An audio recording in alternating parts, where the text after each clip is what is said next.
नमस्कार, आदाब। आवाज़ द वॉइस में आप सभी का स्वागत है। हमारे स्टूडियो में है खास मेहमान जो कि एक क्रिकेटर और एक्टर रहे हैं।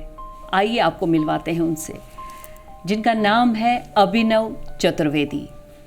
हम उन्हें नन्हे के नाम से जानते हैं, तो मैं उनका स्वागत करती हूँ। अभिनव जी, आपका बहुत बहुत स्वागत है हमारे स्टूडियो में आवाज़ द वॉइस में। अंजलि जी, मैं भी आपका बहुत बहुत आभार प्रकट करता हूँ कि आवाज़ ने मुझे पुनः आवाज़ देनी, और मैं दर्शकों को प्रणाम करता हूँ। बहुत बहुत स्वागत है।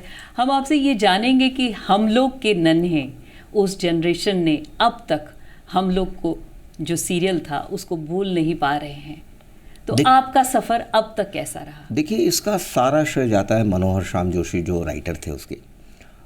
उन्होंने हम लोगों को, हम सबको बुलाया और उसमें उन्होंने हमसे जो हमारी कैरेक्टरिस्टिक थी ले ली पर्सनल।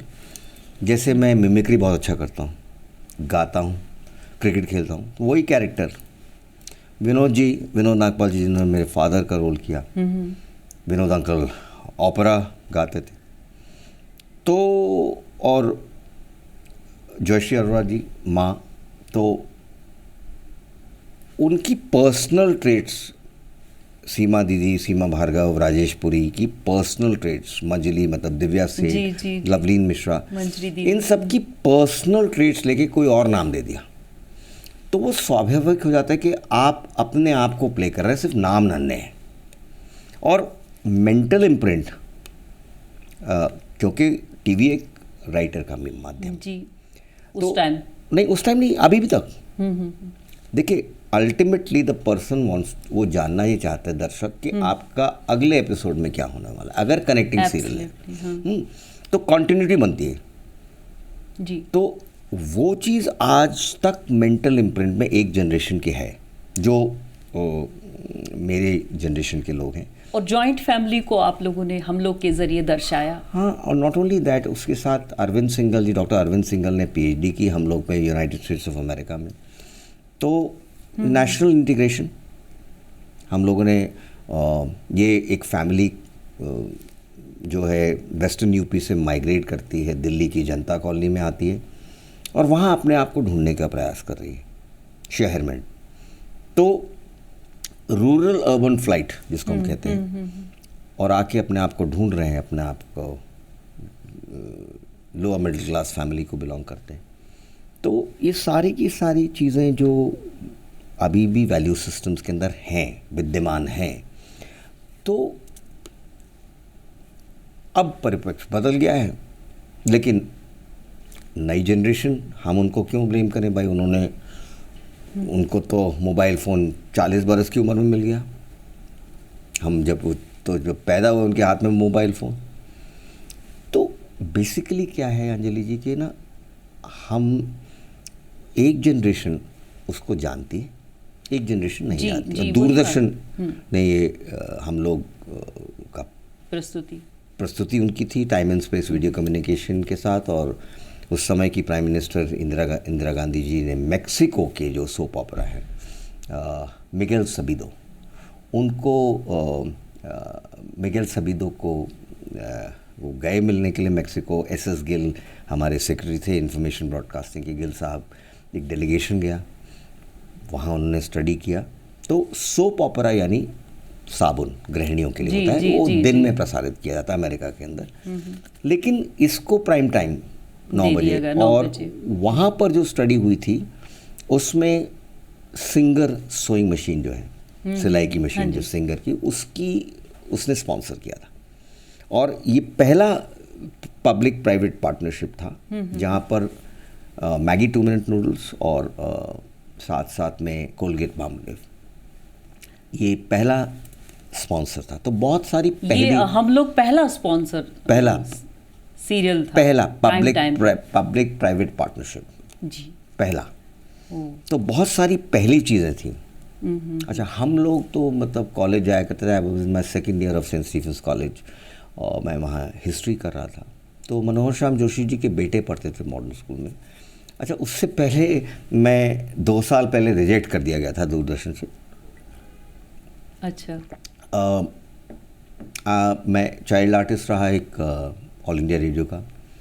ओम शिवपुरी जी हमारे मॉडर्न स्कूल में, ये मेरे फादर की घड़ी है जी तो जी। अभी तक उनकी, तो उन्होंने ऑल इंडिया रेडियो में आवाज़ ठीक ठाक थी, तो एज अ चाइल्ड आर्टिस्ट मैंने ज्वाइन किया। 10 साल की उम्र थी मेरी। रिजेक्टेड। थिएटर मैंने 5 साल की उम्र से किया। और फिर एक कैडबरीज एक्लेयर्स का ऐड करने के ओगिलवी एंड माथर हमारे क्रिकेट के मैदान पे आए थे, तो वो क्रिकेट का जो एक्लेयर्स, कैडबरी एक्लेयर्स में बॉलिंग करता हूँ ऑफ स्पिन, और LBW होता है, अंपायर कहीं और देख रहा है तो वो निराश हो जाता है तो वो एक्लेयर्स देता है। वो सिनेमा हॉल्स के अंदर दिखाई गई। हमारे कॉलेज के सीनियर हैं वो ओगिलवी के थे, तो वो रिजेक्शन, तो मैंने अपने फादर से कहा, मैंने कहा आप मुझे क्यों भेज रहे हैं। वो सतीश गर्ग जी दूरदर्शन के प्रोड्यूसर थे, एग्जीक्यूटिव प्रोड्यूसर। तो उन्होंने मेरे फादर मनोहर श्याम जोशी जी ने बात की, क्योंकि अनुपम जोशी उनके जो बेटे हैं, उन्होंने कहा कि ऐसा चलता फिरता लड़का जो मिमिक्री करता है, गाता है, क्रिकेटर है, आर्ट की तरफ है। तो मेरे फादर से उन्होंने कहा, मेरे फादर ने कहा क्या होगा, एक बार फिर से चले जाओ, रिजेक्ट हो जाओगे ज़्यादा से और क्या होगा, और क्या हो सकता है। तो रिजेक्शन से कभी डरना नहीं चाहिए। तो हर बार ये होता है कि भाई देखिए, आज आप किसी रोल के लिए सूटेबल हैं, किसी रोल के लिए नहीं हैं। अभी मैंने विशाल भारद्वाज का ऑडिशन किया था हैदर फिल्म का, तो एक ही कंडीशन पे विशाल और बंटी और मैं हमने नेशनल्स खेला अंडर 19 में, जब दिल्ली का कप्तान था CK नायडू ट्रॉफी में। तो Vishal was playing for UP, leg spinner and very good batsman. तो बंटी ने मुझसे कहा कि हैदर फिल्म का मैं एक रोल है, तो ऑडिशन कर दे। मैं कहा एक शर्त पे कि अगर फिर रिजेक्ट कर दोगे। तो मैंने वो जो के मेनन साहब ने रोल किया उसके लिए ऑडिशन किया था। तो ये कि मतलब मेरे साथ एक प्रॉब्लम है कि मेरे फेस ग्रो नहीं किया है। आप तो आज भी वैसे यंग लगते हैं। नहीं तो young because mind is young. Mind is young. अब मैं उसी पे आ रही हूँ कि जैसा कि आपने एक बहुत ही अच्छा कहा कि रिजेक्शन होने दो, तो आगे बढ़ना है। तो इस टाइम का जो ज़माना है, उस टाइम का ज़माना अलग था, वो जनरेशन अलग थी। सिर्फ दूरदर्शन था एक प्लेटफॉर्म, आजकल OTT आ गए हैं, डिफरेंट प्राइवेट चैनल्स आ गए हैं। तो उनके कंटेंट के बारे में आप क्या बोलेंगे? देखिए, ऐसा आपकी राय क्या है? देखिए, ये तो जनमानस तय करता है। मेरा ये मानना है कि ऑडियंस इज़ द किंग। अगर कोई खिलाड़ी क्रिकेट खेल रहा है तो अगर स्पेक्टेटर्स नहीं है तो बेकार है, लाजमी बात है। तो हमेशा से अनादिकाल से पहले कंटेंट, चाहे वो प्रिंट हो तो उसका ये पहले, जैसे ये डायरी है मान लीजिए, अब इसका भी पहले कोई डिज़ाइन लेआउट बना होगा, और फिर इसके बाद इसका अंदर का सब शेप दिया गया होगा, तभी तो इसको बनाया गया है जी। ऐसे नाटक है, पहले वो लिखा गया, फिर वो खेला गया, फिर उसकी किताब आई। आजकल की चैनल्स में जो सीरियल्स आ रहे हैं, OTT आ रहे हैं, मतलब ज़माना, वो ज़माना बदल गया। अब डिफरेंट प्लेटफॉर्म्स हैं, उनके कंटेंट के बारे में देखिए, सोसाइटी के बेसिकली टीवी जो है वो एक दर्पण है जहाँ सोसाइटी अपनी शक्ल देख रहा है। तो जैसे जैसे सोसाइटी बदलती है, उसी के परिप्रेक्ष्य में ये चीज़ बदलती है, वैसे ही उनके लिए पेश किया। Because when I went for to address this conference in Los Angeles in 1989, मैं भारत को रिप्रेजेंट कर रहा था एडनबर्ग स्कूल ऑफ कम्युनिकेशन में। तो वहाँ पे भी मैंने यही बात की थी 1989 में कि television is nothing but a reflection of the society. Film भी एक आईना है जहाँ सोसाइटी में जो कुछ भी घटित हो रहा है वो उसको आज के परिप्रेक्ष्य में प्रेजेंट किया जा रहा है। That's it. वो साहिर साहब ने एक बड़ा अच्छा पूछा ना उनसे कि साहिर साहब आप इतनी अच्छी पोइट्री कैसे करते हैं, तो उन्होंने कहा कि दुनिया ने तजुर्बा तो हवादिस की शक्ल में जो कुछ भी दिया है वो लौटा रहा हूँ। आप तो शायरा हैं तो आपको तो पता ही। तो बहुत ही खूब कहा आपने। हम फिर से उस जनरेशन की तरफ जाएंगे, हम लोग जो सीरियल दूरदर्शन पे आता था और उसमें जितने भी किरदार थे वो सब लोग आप अभी तक, मैंने गाना गाया था उसमें, जुड़े हुए हैं। मैंने गाना गाया था उसमें जी। वो क्या बात करते हैं आपस में कि थिएटर क्या है, टेलीविज़न क्या है, आप लोग क्या आपस में शेयर करते हैं आज की जनरेशन के बारे में? हाँ, आज अभी के जैसे कंटेंट के बारे में? सीमा भार्गव दीदी ने वो बनाया है अपनी फिल्म राम प्रसाद की 13वीं, और बहुत अच्छी फिल्म डायरेक्ट की है उन्होंने।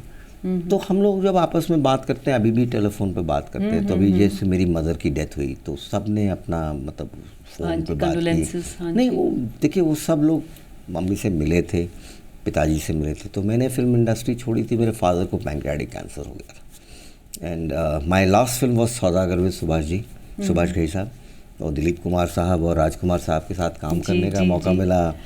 अभी मैंने सरकार राज का एंकर किया अमिताभ बच्चन जी के लिए, और अमित जी हमारे पारिवारिक मित्र भी हैं, और क्योंकि हमारे फूफा जी राम कुमार चतुर्वेदी चंचल वो अटल जी के क्लासमेट थे और हरिवंश राय बच्चन जी के कंटेम्प्रेरी थे। तो कुल मिलाकर बात क्या है, साहित्यिक परिवार है जी जी, एक ही आंगन है। और basically you know being a cricketer, तो उसमें मेरा एक गाना है हम लोग में, हाँ जी, हो मन में है विश्वास, पूरा है विश्वास, नन्हे बनेंगे गावस्कर एक दिन, छुटकी बनेगी डॉक्टर, मंजली लता मंगेशकर, लल्लू टॉप ऑफिसर एक दिन। हो मन में है विश्वास, पूरा है विश्वास, नन्हे बनेंगे गावस्कर एक दिन। मैंने सनी सर को ये सुनाया गाना जब बिग पिक्चर समिट थी CII की दिल्ली में। तो मैंने कहा सर आपने सुना है? बोले नहीं, मैं तो टीवी नहीं देखता हूँ। तो उनका तो कैलिप्सो है जो वेस्ट इंडीज़ में बनाया गया था, we can get Gavaskar at all. तो मैंने कहा this is the Indian calypso sir. तो उन्होंने फिर मेरे सर पे हाथ रखा, and I am fortunate to have bowled 7 overs to Gavaskar sir in Wankhede stadium in a film stars cricket match, where I was playing for Azharuddin 11 and Karsan Ghavri साहब भारत के, जो क्योंकि मुझे बहुत अच्छी क्रिकेट खेलने का मौका मिला बिशन सिंह बेदी साहब के उसमें सानिध्य में, जहाँ पे टीम दिल्ली की रणजी ट्रॉफी टीम में मोहिंदर अमरनाथ, चेतन चौहान, रमन लांबा, कीर्ति आज़ाद, सुरिंदर खन्ना, मेरा पिता तुल्य हैं सुरिंदर सूरीबाजी, तो Sunil Walson, Maninder Singh was my captain, मेरे कप्तान थे, और अंडर 19 कूच बिहार ट्रॉफी, पहला मेरा मैच नेशनल्स का संजय मांजरेकर के अगेंस्ट अहमदाबाद में। तो सब लोग you know they are in touch, और हम लोग सब आपस में बात करते हैं, क्रिकेट के बारे में बात करते हैं। अनिल चौधरी हमारे अंपायर हैं, हम लोग साथ क्रिकेट खेलें। और प्रवीण आमरे मेरे बैच के हैं, नवजोत सिद्धू 82 की क्लास जो है हमारी, तो हम लोग सब एक दूसरे के अगेंस्ट खेलते। चेतन शर्मा, मैं चेतन को अभी बता रहा था, परसों बात हो रही थी, तो मैंने कहा आपने तो कान के पास से मेरे बॉल मारी थी, छोटी हाइट के, इतनी बढ़िया शोल्डर। और मनोज प्रभाकर माय सीनियर, तो इंटर कॉलेजिएट मैच में पहले में वो भी इतना फेरोशियस बॉलर। गुरशरण सिंह भारत के टेस्ट क्रिकेटर। तो अभिनव जी, मदन लाल साहब। अभिनव जी, क्रिकेट की बातें हो रही हैं, क्रिकेट आप इतने जुड़े हुए हैं, एक अच्छे एक्टर रहे हैं, थिएटर आपने किया हुआ है। हम आपसे ये जानेंगे कि दो बातें जानेंगे। एक तो एक टीवी टेलीविज़न जो है और या फिल्म्स हैं, थिएटर एक अलग दुनिया है। तो क्या टेलीविज़न और फिल्म्स के लिए थिएटर करना बहुत ज़रूरी है? और दूसरा ये जानेंगे कि आजकल जो है किस तरह की फिल्म्स आ रही हैं। देखिए, सबसे पहली बात यह है कि थिएटर करने से एक चीज़ होती है कि आपकी बॉडी लैंग्वेज ठीक होती है, वहाँ रीटेक नहीं है, मन जाते हो आप। नहीं, देखिए थिएटर में सबसे वहाँ रसीद काटती ऑडियंस सामने सामने, लाइव, और रीटेक नहीं है जैसा क्रिकेट में है। हाँ, और आपका अपना दिन है। तो मैं पहले भी थिएटर करता था, तो अपने को दोबारा मश्क करने के लिए, उसका रियाज करने के लिए मैं डॉक्टर सईद आलम के साथ प्लेस करता हूँ। अभी वो बॉम्बे गए हैं, क्योंकि मेरी माताजी का निधन हो गया था, तो मैं इसलिए जा नहीं पाया। तो बेसिकली क्या है कि आप जब थिएटर करते हैं तो आपकी ऑलराउंड पर्सनैलिटी बढ़ती है, यू नो, बॉडी खुलती, बॉडी लैंग्वेज खुल जाती है। तो एक तरह से थिएटर से, और आपकी वॉइस मॉड्यूलेशन, सब कुछ। देखिए फर्स्ट Diction, पहली चीज़, everything. सबसे पहली चीज़ है ऑब्जर्वेशन स्किल, ऑब्जर्व करना। जैसे मैं आपको अगर यहाँ पर सामने बताऊँ कि आपके पास एक मग रखा है, एक मोबाइल फ़ोन रखा है, मेरा आई कांटेक्ट नहीं हिल रहा है, यहाँ पर एक काला चश्मा रखा है, यहाँ कुछ वाइट सा रखा है, यहाँ पर एक ब्राउन सी डायरी है, कैमरा के बगल में एक माइक है, वहाँ पे एक ग्लास रखा हुआ है, तो ये आप अभी आई कांटेक्ट हिला नहीं। ऑब्जर्वेशन स्किल से आप जब लोगों के बिहेवियर को देखते हैं, जो आम आदमी, अगर आपको लंगड़ा बनना है तो उसके लिए मेथड एक्टिंग, जो कॉन्स्टेंटिन स्टैनिस्लावस्की ने, रशिया, क्योंकि भारत का लिटरेचर रशिया से बहुत प्रभावित, जी जी बहुत, तो उसमें भी ये कहा गया, लियो टॉल्स्टॉय, और एनएसडी में तो पढ़ाया जाता जी, है, जी, और एफटीआई में तो पुरानी फिल्में हैं, हाँ जी। ऋत्विक घटिक साहब की, और लेकिन उससे सबसे ज़रूरी जो चीज़ें हैं वो मेरे अनुमान यानी से, कि वो आप कह रहे हैं कि वो बहुत हेल्प हो जाती है टेलीविजन हाँ, स्क्रीन पे। पहले आप ऑब्जर्वेशन स्किल्स को समझिए, शांत रहिए, मेडिटेटिव रहिए, फिर आप जब आदान प्रदान की संस्कृति में आप जब अच्छा सुनेंगे, और श्रुति और स्मृति का देश भारत है, तो कान से अच्छा सुनना चाहिए। ये साउंड का एक प्रोसेस है, कान से सुनना, ऊपर ले जाना, दिमाग में उसको प्रोसेस करना, फिर मुंह से बोलना। लेकिन आज लोग इतनी जल्दी में है कि वो फट फट फट फट फट फट। इसका कारण है कोविड-19 में हम पीछे चले गए, अब उसको कवर करने के लिए आगे बढ़ना है। तो एक दौड़ भाग की ज़िंदगी है, किसी के पास किसी के लिए टाइम नहीं है, लेकिन ज़िंदगी में ठहराव बहुत ज़रूरी है। जब आप अच्छा सुनेंगे, अच्छा पढ़ेंगे, अच्छा लिखेंगे, तो और फिर इंटरेक्शन रहता है। जैसे आईपीएल में सब तरह के अलग अलग कंट्री से लोग आए, खेलते हैं साथ में, फिर एक दूसरे के अगेंस्ट, अभी वर्ल्ड कप हो रहा है तो T20 का, तो अब एक दूसरे के खिलाफ लड़ेंगे, तो जी। उसमें एक आदान प्रदान होता है, और उससे एक फ्रेंडशिप बनती है, मित्रता बनती है, कि आप मुझे अच्छी ऊर्जा दें, मैं आपको अच्छी ऊर्जा दूँ। तो आजकल देन इनोवेशन कि आप इम्प्रोवाइजेशन करें, कहीं अटक जाएं, क्योंकि आप ध्यान से सुनेंगे तो अपना डायलॉग नहीं याद करना, वो तो सामने वाले को सुनना जी। एक्टिंग इज ओनली रीएक्टिंग, करेक्ट, बिल्कुल सही कहा आपने। तो आजकल आपका क्या कहना है कि आजकल जिस तरह की फिल्म्स आ रही हैं, बहुत फिल्म्स को अलग अलग कंटेंट पे बनी, अभी हीरा मंडी बनी है, संजय लीला भंसाली ने फिल्म बनाई है, और फिर वही बात आती है कि आज कांस में भारत ने इतना अच्छा प्रदर्शन किया है, तो देखिए अच्छा सिनेमा हमेशा अच्छा ही गिना जाएगा, सिर्फ फ़र्क है अच्छे और बुरे में, और इसका डिसीजन फिर ऑडियंस करती है, कौन सी फिल्म चलेगी, कौन सी नहीं चलेगी। मैं कौन होता हूँ बताने वाला, why should I be judgemental. भाई कोई नेगेटिव कैरेक्टर करता है, अब रश्मिका मंदना है, she is as old as my daughter and super highest paid actress from down south. आप देखिए साउथ के सिनेमा में कौन कौन है आपके, जितने भी बढ़िया स्टार्स हैं। मैं तो रजनी सर के साथ काम करने का मौका मिला भ्रष्टाचार में, तो विजय देवरकोंडा, इनकी फिल्में देखिए आप, रीजनल फिल्में देखिए, कोरियन ड्रामा देखिए, वो बिकॉज ये लोग हैं जो ऑडियंस को बाइंड करते हैं, देखने में मज़ा आता है, बंध जाता आदमी। तो ऑडियंस को की पल्स को समझना एक डायरेक्टर का काम है, एक राइटर का भी वही दायित्व है, बहुत योगदान, और म्यूजिकोलॉजी, और साथ साथ में फिर सिनेमा तो सिनेमा है, और ओटीटी प्लेटफॉर्म के आने से एक और बड़े रास्ते आयाम खुल गए। तो जो नए नए आर्टिस्ट हैं उनको चांस मिलता है, अपॉर्चुनिटी मिलती है। अब जैसे नए नए बच्चे हैं तो स्वागत है उनका। और अभिनव जी आजकल जैसा कि आपने कहा हमारे यूथ, मुझे तो कोई विलन का रोल दे दे, मैं तो वेट कर रहा हूँ। तो आजकल वही मैं बात कर रही हूँ आपसे कि आजकल हर कैरेक्टर कितना इम्पोर्टेंट हो गया है, कितने कैरेक्टर्स में एक्टिंग करने का मौका मिलता है। पहले तो वही हीरो हीरोइन होती थी और एक विलन होता था। तो आप अपने दर्शकों को, खास करके यूथ्स को, उनको क्या मैसेज देना चाहेंगे एक्टिंग के माध्यम से? मैं ये समझता हूँ कि कोई भी कैरेक्टर छोटा या बड़ा वो कैरेक्टर होता है। मैं आपको उदाहरण देता हूँ, शोले डायरेक्टेड बाय रमेश सिप्पी साहब, जावेद साहब और सलीम साहब ने फिल्म लिखी।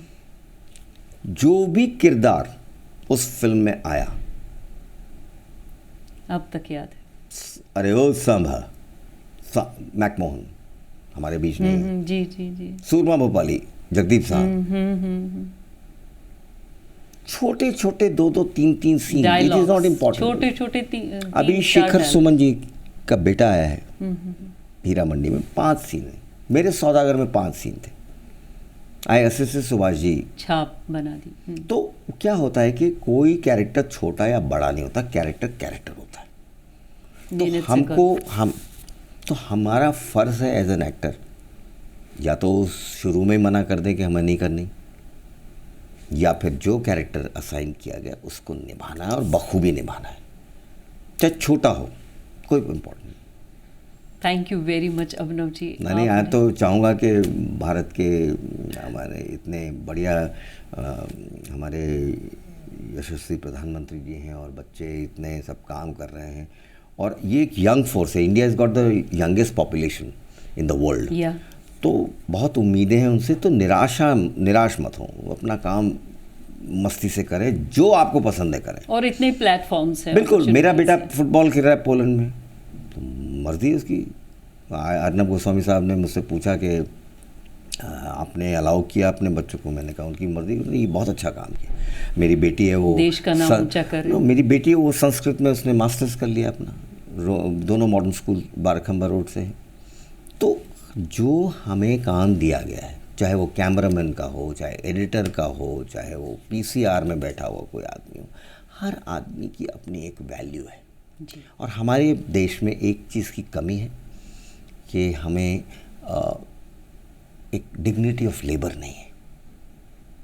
ये तो मोची है, ये तो अरे भाई आप सीधो जूता, आप कारपेंटरी का काम कर दो, आप मेसन का काम कर दो, तो जो काम जिसको आता है वही करें। मुझसे बहुत से लोग कहते हैं आप राजनीति में क्यों नहीं आते, मैंने कहा वो आता ही नहीं मुझे। अभिनव जी बहुत बहुत शुक्रिया। नहीं, थैंक यू सो मच। आपने मैं चलते ना अपनी मदर की 2 लाइन पढ़ दूं अगर आप मुझे इजाज़त दें। इजाज़त है। कि बड़ों की बातें और बच्चों का आना, ये सब हो गए बड़े, बहुत बड़े। वो बचपन का समय बीत, फोटो देखी तुम्हारी, तो बहुत तजुर्बे, जिम्मेदारी। देखिए लास्ट पोएम उन्होंने लिखी लिफाफे के। तो बेसिकली बात क्या है कि thank you very much. Thank you so much. बहुत बहुत आने का आभार। थैंक यू, धन्यवाद।